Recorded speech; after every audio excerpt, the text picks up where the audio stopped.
अपने सगे स्वजनों को लेकर के पुनः अपने द्वारिका पधारते हैं। द्वारिका में बारंबार भगवान कहते हैं कि कभी संतों का, ब्राह्मणों का अपमान मत करो, लेकिन भगवान के जो पुत्र हैं शाम्ब, उन्होंने एक बहुत बड़ी गलती कर दी। दुर्वासा ऋषि जी आए हुए थे नगर में और उनसे जाकर के ठिठोली कर दिए, मजाक कर दिए। संत का क्षण, अन्न का कण कभी बर्बाद नहीं करिए, बहुत दुख मिलता है। एक किसान जिंदगी भर खेती करता है अपने बच्चों के पालन पोषण के लिए, अपने देश के परिवार के बच्चों का पालन पोषण करने के लिए, और हमें किंचित मात्र, लेस मात्र नहीं है करता कि बताओ हम थाली में कैसे छोड़ देते हैं अन्न को।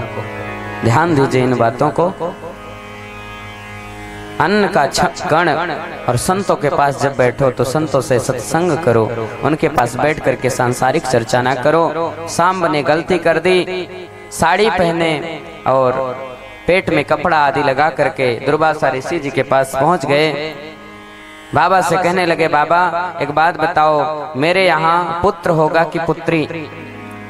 संत बोले, ठिठोली करते हो, न तो तुम्हारे यहाँ पुत्र होगा न पुत्री होगी, तुम्हारे इस पेट से एक लोहे का मूसल निकलेगा जो तुम्हारे पूरे यदुकुल को नष्ट कर देगा। आज भगवान के कुल को भी श्राप मिल गया। ध्यान रखिए, भगवान उसको भी नहीं बचाते जो उनका स्वजन है, उनके पुत्र को भी भगवान नहीं बचाते जब हम ब्राह्मणों का अपमान करते हैं, ब्राह्मणों की गलती करते हैं।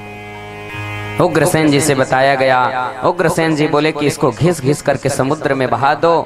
घिसा गया, उसे समुद्र में बहाया गया। समुद्र में घास उगी थी और घास में ही जा करके है लिपट गया।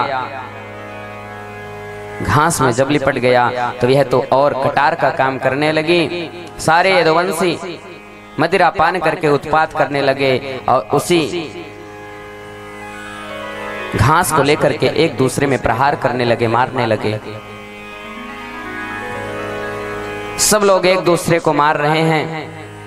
भगवान श्री कृष्ण आज दाऊ जी के पास गए। दाऊ, अब हमारे परम धाम गमन का समय आ चुका है, अब इस धराधाम पर रहने का समय हमारा समाप्त हो चुका है। दाऊ, अब यहाँ से हमें चलना चाहिए। दाऊ जी आज्ञा मांग करके भगवान से समुद्र के रास्ते से स्वधाम को गमन किए।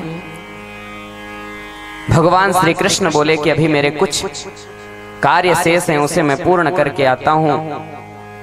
भगवान श्री कृष्ण द्वारिकापुरी में ही समुद्र के किनारे पर एक बने बट वृक्ष के ऊपर में बैठ गए। बाएं पांव को नीचे करके दाहिने पांव को ऊपर करके और होठों पर मुरलिया की तान छेड़ने लगे। इधर एक बहेलिया आया और जब बहेलिया आया तो भगवान के चरणों को देखा, चरण में नख को देखा।